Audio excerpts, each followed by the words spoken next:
Dr. Leo Hammond, you're a neuroscientist who says walking is one of the most powerful things a human can do. That's quite a claim. Why? Because bipedal walking is quite literally what made us human. When our ancestors began to stand upright and walk on two legs, everything changed. How we moved, how we thought, how we lived together. It's the ability that fundamentally shaped our bodies and, quite probably, our minds too. So why did early humans develop this ability in the first place? There are, several leading theories. One is the savannah theory. As forests disappeared and open grasslands spread across Africa, our ancestors had to come down from the trees, and standing upright helped them see over tall grass to spot predators or food. Another is the energy efficiency theory, which suggests that walking on two legs used less energy than moving on all fours, allowing early humans to travel greater distances without tiring. And then there's the carrying theory.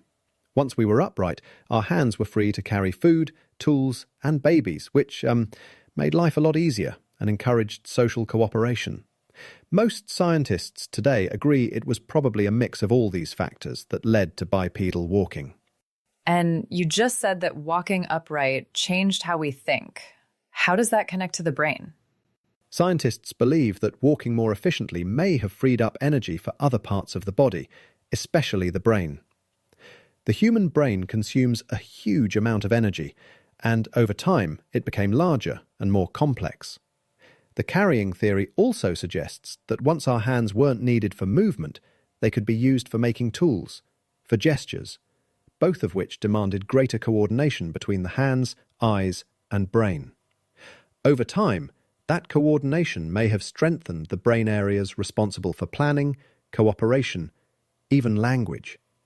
So, in a way, the way we moved began to shape the way we thought and communicated. So, walking might have played a role in how we became intelligent? Exactly. We can't really say walking caused intelligence, but it was almost certainly one of the key factors that made it possible. Movement, tool use, social interaction, they all evolved together. This dynamic interplay literally shaped the modern human mind. Every stride helped build that deep connection between our bodies and our brains. That's fascinating. It's quite ironic how walking was so central to our evolution, and yet we do so little of it now. Yeah, modern life often stops us from living in line with our evolutionary design, right? Our bodies and brains are still wired for movement. People who walk regularly have more energy, more focus, and better mental health overall. There's a lot of research supporting that now, right? Absolutely.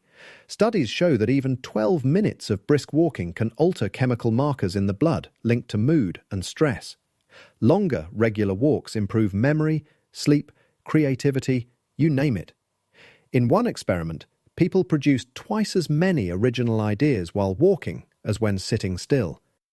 Does it matter where we walk, in nature or in the city? And nature does seem to add a little extra magic.